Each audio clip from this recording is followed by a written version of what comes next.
नमस्कार साथियों, परीक्षान परिवार में आप सभी का स्वागत है। चलिए साथियों, आज हम लोग शुरुआत करते हैं। देखते हैं हमारे जो सिलेबस में दिया है, एक आगे दिया है जो चीज, जैसे शिक्षण का अर्थ, इसके बाद संप्रेषण, ये सब चीजें हम शिक्षण को स्टार्ट करें साथियों, उसमें देखेंगे एक एक पॉइंट को, जो जो चीजें हमारे सिलेबस में दी गई हैं। इसके पहले साथियों जितने भी अधिगम के सिद्धांत है, हम लोगों ने सारे सिद्धांत को क्लियर कर लिया। जितने भी लगभग उससे प्रश्न पूछे जाते थे, कल साथियों हम लोगों ने देखा सबसे महत्वपूर्ण टॉपिक मापन एवं मूल्यांकन। ठीक है, मापन एवं मूल्यांकन से जितने भी प्रश्न आपके बनते होंगे, हम लोगों ने सबको लगभग एक एक करके क्लियर कर लिया। साथियों आज हम लोग शुरुआत करेंगे शिक्षण की। शिक्षण में जितने भी प्रश्न लगभग बनते होंगे, जितने भी पूछे जाते होंगे, हम लोग देखेंगे शिक्षण के अर्थ, उसके उद्देश्य आपके सिलेबस में दिया गया है। और एक टॉपिक दी हुई संप्रेषण क्या होता है, कम्युनिकेशन संप्रेषण क्या होता है। तो दो टॉपिक आज हम लोग एकदम क्लियर करेंगे साथियों, क्योंकि अपने यूपी टेट में जो सिलेबस में वो दिया गया है। ठीक है, यूपी टेट, सुपर टेट, ये सब चीजों में ऐसे प्रश्न बनते हैं और बहुत ही अत्यंत महत्वपूर्ण टॉपिक होती हैं, इनसे हमेशा प्रश्न पूछे जाते हैं। चलिए हम लोग शुरुआत करते हैं, देखते हैं क्या हमको देखना है। तो चलिए देखते हैं, पहले हम लोग देखेंगे क्या शिक्षण का अर्थ है। शिक्षण का अर्थ क्या होता है उसको देखेंगे। शिक्षण का अर्थ, मीनिंग ऑफ टीचिंग। तो पहले हम लोग शिक्षण का अर्थ, हमारे जो टॉपिक दिए सिलेबस में, उसको देखेंगे।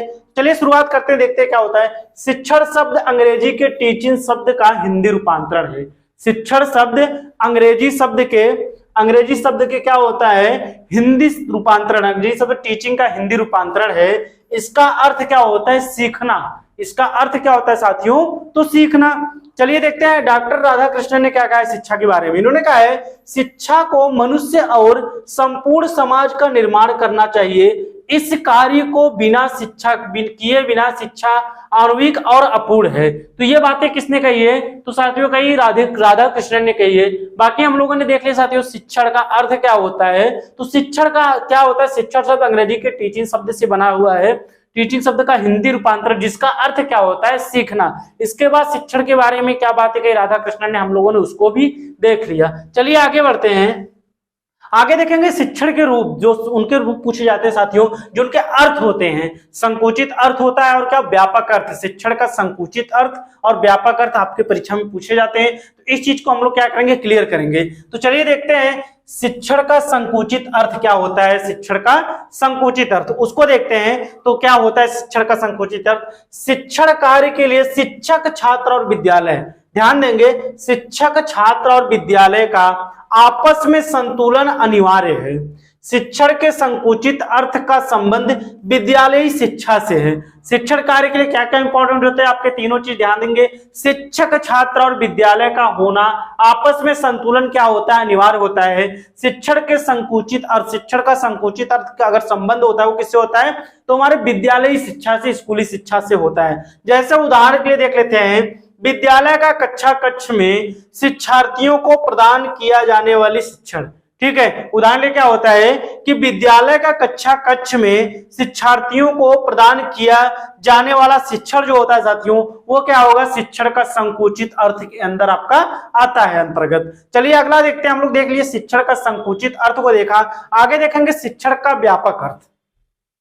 शिक्षण का व्यापक अर्थ क्या होता है उसको देखते हैं। शिक्षण का व्यापक अर्थ, इसमें देखते हैं क्या दिया है, मनुष्य अपने संपूर्ण जीवन में जो सीखता है उन सभी चीजों को शिक्षण के व्यापक अर्थ में समाहित किया जाता है। मतलब क्या होता है, मनुष्य अपने दिनचर्या में जो भी चीज अपने जीवन में जो सीखता है, वही उसका क्या व्यापक अर्थ में क्या होता है, कहलाता है, व्यापक अर्थ समाहित होता है। अर्थात कह सकते हैं शिक्षण का व्यापक अर्थ वह है जिसमें व्यक्ति औपचारिक अनौपचारिक साधनों के माध्यम से जीवन भर कुछ न कुछ सीखता रहता है। अर्थात जो शिक्षण का व्यापक अर्थ वो क्या होता है, इसमें व्यक्ति क्या करता है, औपचारिक और अनौपचारिक के दोनों शिक्षणों के द्वारा क्या होता है, माध्यम से अपने जीवन भर प्रतिदिन कुछ न कुछ सीखता रहता है। ये हमारा क्या कहता है, शिक्षण का व्यापक अर्थ कहता है। इसके बाद देखते हैं परिभाषा इन्होंने क्या कही, क्लार्क महोदय ने। इन्होंने कहा है कि शिक्षण की परिभाषा देते हुए इन्होंने कहा है कि शिक्षण वह क्रिया है जो शिक्षार्थी के व्यवहार में परिवर्तन लाने के लिए नियोजित तथा संचालित की जाती है। इन्होंने क्या कहा है कि शिक्षण वह प्रक्रिया है जो विद्यार्थी के जीवन, उसके व्यवहार में परिवर्तन लाने के लिए नियोजित और संचालित की जाती है। ये किसने कहा है, तो क्लार्क महोदय ने कहा है। आगे देखते हैं कुछ और भी परिभाषाएं शिक्षण की दी गई है, एक एक करके उसको भी समझते हैं। तो इसके बाद दिया है एच.सी. मॉरिसन ने शिक्षण के बारे में क्या कहा है उसको देखते हैं। इन्होंने कहा शिक्षण वह प्रक्रिया है जिसमें अधिक विकसित व्यक्तित्व कम विकसित व्यक्तित्व के संपर्क में आता है और कम विकसित व्यक्तित्व के अग्रिम शिक्षा के लिए विकसित व्यक्ति की क्या होती है, व्यवस्था करता है। ये किसने कहा है, एच.जी. मॉरिसन ने कहा है। अगली परिभाषा देखते हैं बी.एफ. स्किनर की। बी.एफ. स्किनर ने शिक्षण के बारे में क्या कहा है, तो शिक्षण पुनर्वलन की अकस्मिकताओं का क्या होता है, क्रम है। शिक्षण पुनर्वलन की अकस्मिकताओं का क्या होता है, एक क्रम होता है। ये किसने कहा है, तो बी.एफ. स्किनर ने कहा है। बहुत ही महत्वपूर्ण इनकी ये परिभाषा है, ये हमेशा पूछी जाने वाली परिभाषा है। आगे बढ़ते हैं, नेक्स्ट परिभाषा देखते हैं बर्टन के अनुसार। बर्टन के अनुसार इन्होंने शिक्षण के बारे में क्या कहा है, शिक्षण सीखने के लिए दी जाने वाली प्रेरणा, निर्देशन एवं प्रोत्साहन है। बर्टन ने क्या कहा है, शिक्षण सीखने के लिए दी जाने वाली प्रेरणा, निर्देशन, इसके बाद निदेशन इत्यादि में क्या होता है, प्रोत्साहन का कार्य करता है। नेक्स्ट परिभाषा है रायबर्न के अनुसार। इन्होंने क्या कहा, इसको देखते हैं। शिक्षण के 3 बिंदु हैं। शिक्षण के 3 बिंदु कौन कौन से हैं, शिक्षक, शिक्षार्थी एवं पाठ्य वस्तु। इसके बाद इन तीनों के बीच संबंध स्थापित करना ही शिक्षण है। यह संबंध बालक की शक्तियों के विकास में सहायता प्रदान करता है। किसने कहा है, रायबर ने। इन्होंने क्या कहा है, शिक्षण के 3 बिंदु हैं, शिक्षक, शिक्षार्थी एवं पाठ्य वस्तु। इन तीनों के बीच संबंध स्थापित करना ही क्या हमारा कहलाता है, शिक्षण कहलाता है। और यह संबंध बालक के शक्तियों के विकास में अत्यंत महत्वपूर्ण होता है, उसको सहायता प्रदान करता है। तो साथियों, हम लोगों ने क्या देखा, शिक्षण के बारे में देख लिया, उसकी शुरुआत कैसे हुई, उसके अर्थ को देख लिया, बाकी जो संकुचित अर्थ उसका जो होता है व्यापक अर्थ देखा है। इसके बाद हम लोगों ने उसकी महत्वपूर्ण परिभाषाओं को देखा। चलिए आगे बढ़ते हैं, देखते हैं क्या आगे दिया है। आगे देखेंगे शिक्षण के प्रकार, टाइप्स ऑफ टीचिंग। शिक्षण के प्रकार कौन कौन से होते हैं, किस प्रकार से इसको कौन कौन से भागों में बांटा गया है। तो विभिन्न आधारों पर शिक्षण को निम्नलिखित भागों में वर्गीकृत किया गया है। चलिए पहला देखते हैं किस आधार पर शिक्षण को बांटा गया है। पहला दिया शासन प्रणाली के आधार पर शिक्षण को 3 भागों में बांटा गया है। शासन प्रणाली के आधार पर शिक्षण को 3 भागों में बांटा गया है। पहला दिया है एकतंत्रीय शिक्षण, दूसरा दिया है लोकतंत्री शिक्षण और तीसरा दिया है हस्तक्षेप रहित शिक्षण। तो ये क्या होते हैं, शासन प्रणाली के आधार पर शिक्षण को कितने भागों में बांटा गया है, 3 भागों में। एकतंत्री शिक्षण, लोकतंत्री शिक्षण और हस्तक्षेप रहित शिक्षण। दूसरा देखते हैं किस आधार पर बांटा गया है, शैक्षिक क्रियाओं के आधार पर भी शिक्षण को 3 ही भागों में बांटा गया है। शैक्षिक क्रियाओं के आधार पर भी शिक्षण को कितने भागों में बांटा गया है, तो 3 भागों में बांटा गया है। कौन कौन, प्रस्तुतिकरण, प्रदर्शन और क्या होता है, क्रिया करना या कार्य करना। ये क्या होते हैं, प्रस्तुतिकरण, प्रदर्शन और क्या होता है, कार्य करना। ये किसके, शैक्षिक क्रियाओं के आधार पर इसको बांटा गया है। बढ़ते हैं और भी देखते हैं शिक्षण को किस प्रकार से बांटा गया है। इसके बाद दिया है शिक्षण के स्वरूप के आधार पर भी शिक्षण को कितने भागों में बांटा गया है, तो 3 भागों में बांटा गया है। शिक्षण के स्वरूप के आधार पर भी शिक्षण को 3 भागों में बांटा गया है। कौन कौन से, पहला है वर्णनात्मक शिक्षण, दूसरा है निदानात्मक शिक्षण, तीसरा है क्या, उपचारात्मक शिक्षण। तो ये शिक्षण के स्वरूप के आधार पर बांटा गया है। कौन कौन, वर्णनात्मक शिक्षण, निदानात्मक शिक्षण और उपचारात्मक शिक्षण। आगे दिया है शैक्षिक व्यवस्था के आधार पर शिक्षण 3 प्रकार के होते हैं। शैक्षिक व्यवस्था के आधार पर भी शिक्षण को 3 भागों में बांटा है। कौन कौन, औपचारिक शिक्षण, अनौपचारिक शिक्षण और नैचारिक या निरौपचारिक शिक्षण। ये सब किसके आधार पर, शैक्षिक व्यवस्था के आधार पर भी शिक्षण को 3 भागों में बांटा गया है। कौन कौन, औपचारिक शिक्षण, अनौपचारिक शिक्षण और नैचारिक या निरौपचारिक शिक्षण।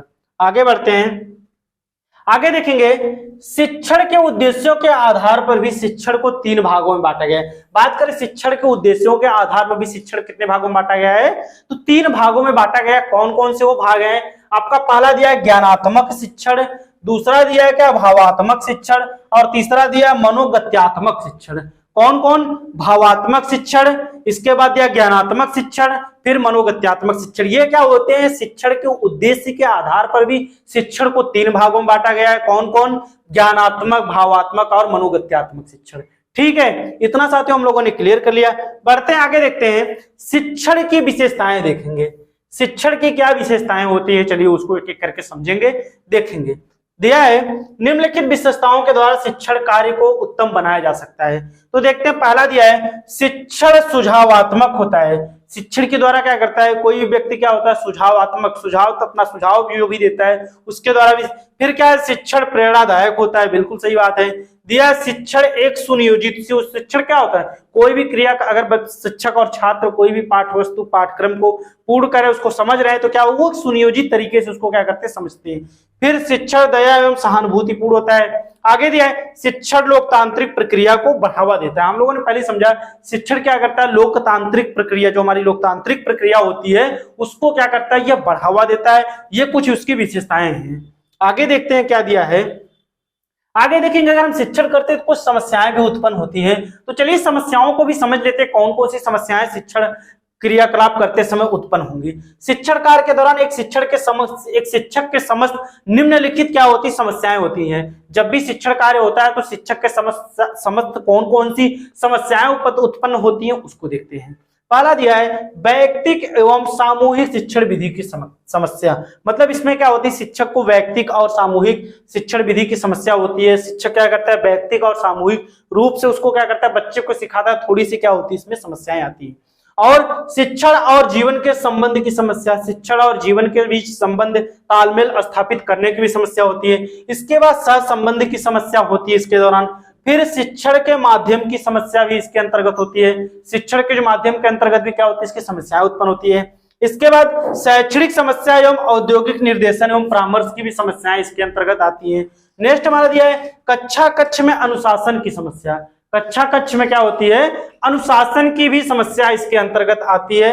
इससे भी क्या होते हैं, बच्चों को हर एक बच्चे को ध्यान देने में थोड़ी दिक्कत होती है, ठीक है, परेशानी कठिनाई होती है। तो इसके दौरान भी क्या करता है, ये समस्या उत्पन्न होती है। आगे दिया व्यक्तिगत विभिन्नता की समस्या। कक्षा में बच्चा क्या होता है, विभिन्न प्रकार की भाषा शैलियों, विभिन्न प्रकार की अनेकों प्रकार से बच्चे आते हैं, धर्म समुदाय, उनकी भाषा अलग अलग प्रकार से होती है। तो इस प्रकार से भी थोड़ा सा क्या होता है, शिक्षण कार्य करने में शिक्षक को समस्याएं उत्पन्न होती है। तो ये कुछ समस्या दी गई थी जो हम लोगों ने एक एक करके देखा।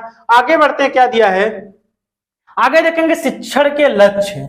शिक्षण के लक्ष्य एम ऑफ टीचिंग क्या क्या होते हैं उसको देखते हैं। शिक्षा किसी भी व्यक्ति, समाज, राष्ट्र के निर्माण का आधार स्तंभ होती है। बिल्कुल सही बात है कि शिक्षा जो होती है किसी भी व्यक्ति, राष्ट्र या समाज का क्या होती है, एक निर्माण स्तंभ के रूप में जानी जाती है। किसी भी देश की जैसी राजनीतिक, आर्थिक, सामाजिक समस्याएं होती है उसी के अनुसार वहां की शिक्षा का भी लक्ष्य निर्धारित किया जाता है। अतः स्पष्ट है कि शिक्षा की व्यवस्था शिक्षा के लक्ष्यों के अनुसार चलती है। देखिए कैसे चलती है, पहले क्या होता है, शिक्षण के उद्देश्य होते हैं, फिर शिक्षण के लक्ष्य होते हैं शिक्षा के, फिर व्यक्ति या समाज या फिर राष्ट्र होता है। यह प्रक्रिया इस प्रकार से क्या होती है, शिक्षण के लक्ष्य जो प्रक्रिया होती है इस प्रकार से चलती है। शिक्षण के लक्ष्य, शिक्षण के उद्देश्य, फिर लक्ष्य, फिर जो वहां के व्यक्ति, समाज या राष्ट्र रहेंगे उनको निर्धारित करती है। आगे बढ़ते हैं, आगे देखेंगे साथियों शिक्षण के उद्देश्य। शिक्षण के उद्देश्य, पर्पज ऑफ टीचिंग, शिक्षण के उद्देश्य क्या होते हैं। चलिए शिक्षण के उद्देश्य को हम लोग समझते हैं। तो दिया है शिक्षण कार्य को निम्नलिखित उद्देश्य, शिक्षण कार्य के निम्नलिखित उद्देश्य हैं। कौन कौन से उद्देश्य है शिक्षण कार्य के, चलिए उसको देखते हैं। दिया है बालक को एक अच्छा नागरिक बनाना। बिल्कुल सही बात है, शिक्षण का उद्देश्य मुख्य रूप से ये होता है कि बच्चे को अगर हम कोई भी सिखा रहे हैं उसके अंदर अच्छी नैतिक आदतों का निर्माण करना, ठीक है। दूसरा दिया है बालकों में क्रियाशील और संवेदनशीलता को बढ़ावा देना। बिल्कुल सही बात है, बच्चा जितना करके सीखेगा, कोई कार्य करके सीखेगा, उतना भी क्या रहेगा, उसको शिक्षण करने में रोचकता बनी रहेगी। फिर दिया है बालकों में क्रियात्मक पहलू का विकास करना। बच्चा क्या रहे, एकदम क्रियाशील रहे, क्रियात्मक मतलब कार्यों को करे, वही चीज बात इसमें भी कही गई है। तो इससे भी क्या होता है, बच्चे की रोचकता, उसमें शिक्षण का विकास होता है। इस आगे देखे छात्रों के शिक्षण कार्य में रुचि पैदा करना। बच्चा जो स्वयं से करके कोई कार्य करेगा तो उसके अंतर्गत क्या होगी, रुचि, जिज्ञासा, ये सब उत्पन्न होंगी। फिर छात्रों में आत्मविश्वास, भाई बिल्कुल सही बात है, हमारा मुख्य उद्देश्य ही होता है छात्रों में आत्मविश्वास को बढ़ावा देना, ठीक है। अब देखते हैं ब्लूम ने शिक्षण उद्देश्य को 3 भागों में विभाजित किया, बहुत इंपॉर्टेंट है। ब्लूम के टेक्सोनॉमी, उसको हम लोग पढ़ेंगे, अलग चैप्टर अलग टॉपिक्स में उसको देखेंगे। पहले यहाँ देखते हैं कौन कौन से उन्होंने बताया उद्देश्य। ज्ञानात्मक उद्देश्य, भावात्मक उद्देश्य और क्रियात्मक उद्देश्य, इस चीज को आप लोग देखेंगे। ब्लूम ने शिक्षण उद्देश्य के 3 भाग बताए, कौन कौन, ज्ञानात्मक, भावात्मक और क्रियात्मक, ठीक है। चलिए आगे बढ़ते हैं, आगे देखते हैं। चलिए शैक्षिक उद्देश्य देखते हैं क्या क्या होते हैं। तो छात्रों में होने वाले परिवर्तन जो शैक्षिक क्रियाओं द्वारा नियंत्रित होते हैं शैक्षिक उद्देश्य कहलाते हैं। ये उद्देश्य दार्शनिक प्रकृति के होते हैं। शैक्षिक उद्देश्य क्या होते हैं साथियों, कि छात्रों में होने वाले परिवर्तन जो शैक्षिक क्रियाओं द्वारा नियंत्रित होते हैं, शैक्षिक क्रियाओं द्वारा नियंत्रित होते हैं शैक्षिक उद्देश्य कहलाते हैं। ये उद्देश्य दार्शनिक प्रकृति के होते हैं। इसके बाद दिया साथियों, चलिए हम लोग देखते हैं शिक्षण एवं प्रशिक्षण में अंतर। ठीक है, बहुत से साथियों कंफ्यूजन होती होगी, आज इस कंफ्यूजन को दूर कर लेंगे। शिक्षण एवं प्रशिक्षण में क्या अंतर होता है, तो देखते हैं। शिक्षण एक व्यापक संप्रत्यय है जबकि प्रशिक्षण एक विधि मात्र है। ठीक है, शिक्षण का स्वरूप क्या होता है, व्यापक होता है, लेकिन प्रशिक्षण का जो स्वरूप होता है वो क्या होता है, एक विधि मात्र होता है। ठीक है, इसमें क्या करता है बच्चा, क्या करता है, कोई भी चीज सीखता है, समझता है। आगे देखते हैं, शिक्षण का क्षेत्र व्यापक है और प्रशिक्षण का क्षेत्र जो होता है क्रियात्मक पहलू से संबंधित है। ठीक है, ये क्या होते हैं, ये कुछ अंतर होते हैं शिक्षण एवं प्रशिक्षण में। आगे चलिए देखते हैं, आगे देखेंगे अनुदेशन क्या होता है, इसी में हम लोग समझेंगे इंस्ट्रक्शन। अनुदेशन क्या होता है उसको भी देखते हैं। तो दिया है, अनुदेशन वह प्रक्रिया है जो शिक्षार्थी को उसके उद्देश्यों के प्रति जागरूक करती है। अनुदेशन मतलब क्या करता है, इंस्ट्रक्शन देना। अनुदेशन वह प्रक्रिया है जो शिक्षार्थियों को उसके उद्देश्यों के प्रति क्या करती है साथियों, जागरूक करती है। उनको हमारी क्या कहलाती है, अनुदेशन या इंस्ट्रक्शन कहलाती है। चलिए देखते हैं अनुदेशन की कुछ विशेषताएं दी गई हैं, एक एक करके विशेषताओं को भी देखते हैं। दिया है, अनुदेशन छात्रों की बुद्धि परखता है। जो अनुदेशन होता है वो क्या होता है, छात्रों की बुद्धि को परखता है, ये भी बात आपकी सही है। इसके बाद दिया है, अनुदेशन एक विधि मात्र है। ये अनुदेशन जो हमारा होता है, इंस्ट्रक्शन जो हमारा होता है वो क्या होता है, विधि मात्र होता है। आगे दिया है, अनुदेशन का संबंध ज्ञानात्मक उद्देश्य से है। जो अनुदेशन का संबंध होता है वो क्या होता है, हमारे ज्ञानात्मक पहलू से, हमारे ज्ञानात्मक उद्देश्य से जुड़ा होता है। नेक्स्ट दिया है, अनुदेशन के द्वारा तथ्यों के ज्ञान पर विशेष बल दिया जाता है। तो अनुदेशन के द्वारा क्या होता है, तथ्यों के ज्ञान पर विशेष बल दिया जाता है। ये कुछ बातें, कुछ महत्वपूर्ण बातें कही गई किसके बारे में, अनुदेशन के बारे में। आगे बढ़ते हैं, आगे देखेंगे शिक्षण का शिक्षा में योगदान। शिक्षण का शिक्षा में क्या योगदान होता है हम उसको देखेंगे। तो शिक्षण का शिक्षा में क्या योगदान होता है, चलिए उसको देखते हैं। तो शिक्षण का शिक्षा में योगदान निम्नवत है, मतलब निम्न प्रकार से शिक्षण का जो होता है योगदान होता है। पहला दिया है, शिक्षण नवीन अधिगम पर बल देती है। शिक्षण जो होती है नए नए कार्यों, नए नए अधिगम, नए नए चीजों को करने पर क्या होती है, बल देती है। दूसरा दिया है, शिक्षण से शिक्षा के अनेक प्रारूप विकसित हुए हैं। शिक्षण से शिक्षा के अनेक प्रारूप क्या हुए हैं, विकसित हुए हैं। तीसरा दिया है, शिक्षण के द्वारा शैक्षिक लक्ष्यों को स्पष्ट रूप से निर्धारित किया जाने लगा है। शिक्षण के द्वारा क्या होता है, शैक्षिक लक्ष्यों को अनेक रूप से क्या स्पष्ट रूप से निर्धारित किया जाने लगा है। अगला बढ़ते देखते हैं, शिक्षण की दशाओं में सुधार करके अनेक शैक्षिक आविष्कार किए जा सकते हैं। मतलब शिक्षण की दशाओं में सुधार करके क्या किया जा सकते हैं, अनेक शैक्षिक आविष्कार किए जा सकते हैं। ये क्या होते हैं साथियों, शिक्षण का शिक्षा के जो उपयोग होता है, शिक्षा में योगदान जो होता है, हम लोगों ने एक एक करके उसको समझ लिया। शिक्षण में जितने भी टॉपिक परीक्षा की दृष्टि से महत्वपूर्ण है, एक एक करके हम लोगों ने पूरा देख लिया। चलिए आगे बढ़ते हैं, देखते हैं। आगे देखेंगे, एक टॉपिक आपके सिलेबस में दिए संप्रेषण, कम्युनिकेशन दिया है, हम उसको भी देखते हैं और समझते हैं क्या होता है संप्रेषण, अर्थात कम्युनिकेशन क्या होता है, उसको भी हम लोग देखते हैं। तो चलिए देखते हैं, हम लोगों ने पहले शिक्षण का अर्थ, उसके उद्देश्य, उसके प्रकार इत्यादि को हम लोगों ने एक एक करके समझ लिया। अब हम लोग समझते हैं शिक्षण, जो अगली टॉपिक हमारी दी है हमारे सिलेबस में, संप्रेषण। संप्रेषण को समझते हैं, संप्रेषण क्या होता है। तो संप्रेषण शब्द को अंग्रेजी में कम्युनिकेशन कहते हैं। संप्रेषण शब्द को अंग्रेजी में कम्युनिकेशन कहते हैं। कम्युनिकेशन शब्द की उत्पत्ति लैटिन भाषा के कम्युनिस से हुई है, जिसका अर्थ क्या होता है, सामान्य या फिर कॉमन।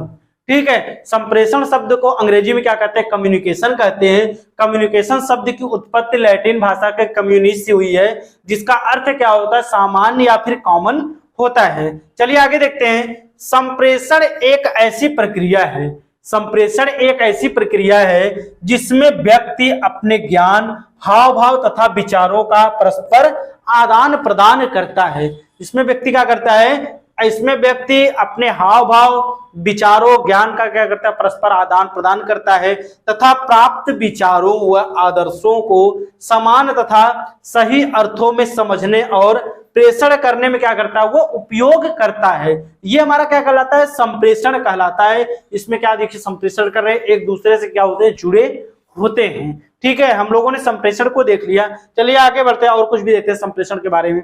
देखते हैं साथियों, संप्रेषण की परिभाषा, संप्रेषण की परिभाषाओं को देखते हैं। कुछ महत्वपूर्ण परिभाषा दी गई है, चलिए उसको एक एक करके देखते हैं। संप्रेषण को लेकर अनेक विद्वानों ने समय समय पर अनेक परिभाषाएं दी हैं जो निम्नलिखित हैं। ठीक, हम लोग इसको एक एक करके देखते हैं। पहली परिभाषा ऑक्सफोर्ड डिक्शनरी की।